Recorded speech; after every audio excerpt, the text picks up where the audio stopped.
HDNet Fights presents Inside the Arts with Guy Mezger. Hi, I'm Guy Mezger, president of HDNet Fights. What we're going to look at right now is the guard position. Now, you'll hear that term used a whole bunch when you're watching HDNet Fights. He's pulled guard, he's got into guard. Sometimes you'll hear that his opponent passed his guard. And so we're going to look at what the guard is and why they go to the guard. The least common reason someone pulls guard is that they want to pull the guy in the guard. I may come up here like this and step up and jump into the guard position.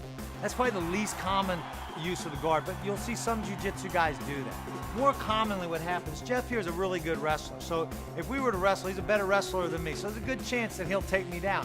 We're here like this, he shoots in, and boom, he takes me down. You got 2 minutes of dancing.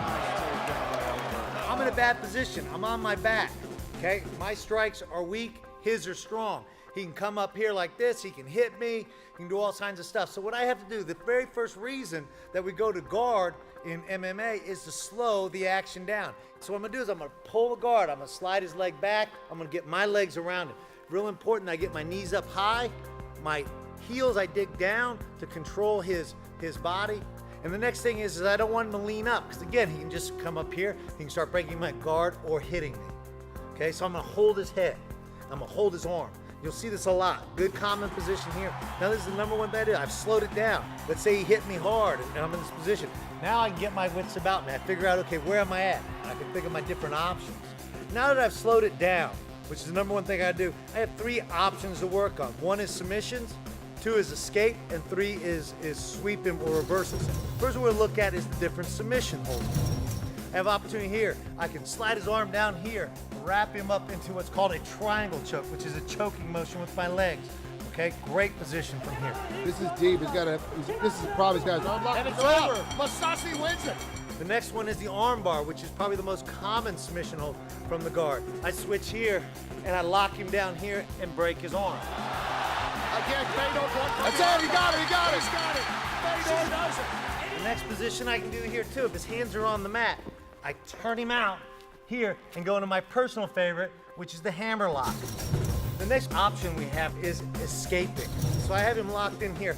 I gotta think about standing up. So what I'm gonna do is I'm gonna press his head down here, keep his head down to my chest, and I'm gonna slide my legs out. As I do is I come on up to my arm, and as if he tries to hold on to me, he'll try to hold on to my legs.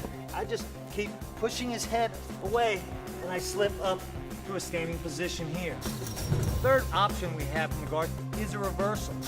So in this position here, when I'm in here like this, he has control of me. What I'm gonna do is I'm gonna turn onto my hip. I keep this leg locked in here and I slide this knee across his body. This is gonna give me the leverage, but I also keep him locked in here. All right, now the next thing I'm gonna do is I'm gonna actually pull him on me and use my legs in a scissor motion. I'm gonna scissor my leg this way and scissor it this way. Boom. Ride him up to this position, mount position, and he's in a bad place. No more rabbit punches here. He's trying to put the hammer down. And those are the reasons why you would pull guard. To get inside the arts and see the most live events anywhere, don't miss Inside MMA and HDNet Fights every Friday night, only on HDNet.